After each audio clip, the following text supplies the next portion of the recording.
Alright, I'm going to explain, as short as I possibly can, how in the world it's possible that Hillary Clinton could win the popular vote and not the Electoral College vote. It's not very hard to understand, and I'd like to take this moment to reiterate that I'm an anarchist, I did not vote, and I don't have a dog in the race. But I do understand politics, economics, and how this whole thing is supposed to work, even though, in my opinion, I still think it's immoral to have a government. Moving on. So Hillary Clinton, a liberal, campaigned across the United States, but she tended to campaign in more places where she would be favored because it looks better, especially in the press, to have a larger crowd. Donald Trump managed to go pretty much anywhere and get a large crowd. So her image would be primarily garnered by New York, the West Coast, California, places like that.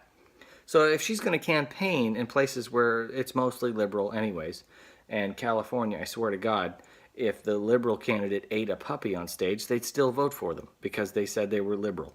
I know it's a judgment, and it's not very nice, but moving on. Logically, if you campaign in a state where we all know you're going to win it, and you get more votes because of the hysteria that you create by saying, oh my God, we're all going to die if Trump gets elected. She didn't say that. I'm exaggerating, but that's the feeling that you get when you listen to the rhetoric, is that it's the end of the world if he gets elected. Then Hollywood gets involved, and you get celebrities, and they all talk about, oh my gosh, we can't, he's a racist, he's a whatever.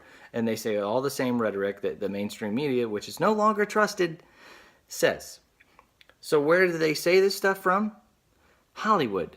And they think just because they put it on television, what they call flyover states, such a nice term to be like, yeah, you just fly over them. You just forget them and you fly over them to get to where, the real humans are. So they do all that from Hollywood, thinking that the rest of the country, well, we're beaming, we're broadcasting it out to you, so you're going to listen and you're going to just believe it because I'm famous. Hollywood, if you don't know, your arrogance doesn't garner you anything.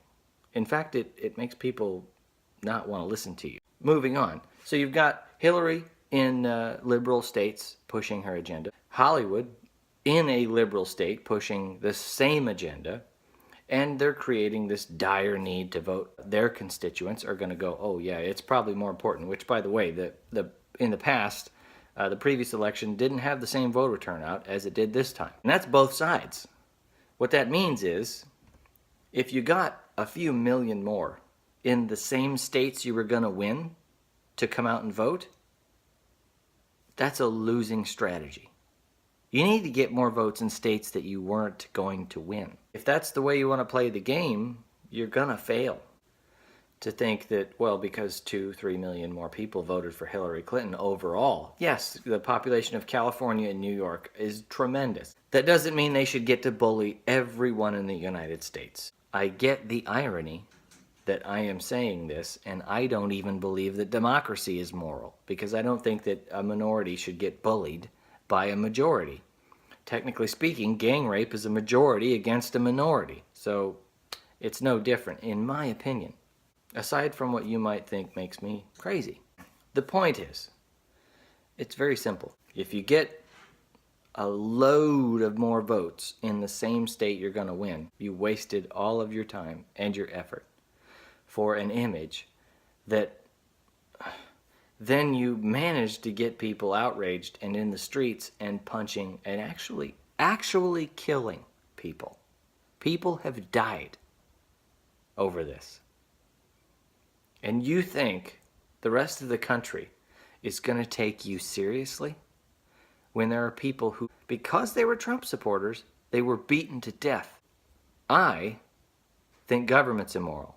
Murder being immoral isn't a crazy belief.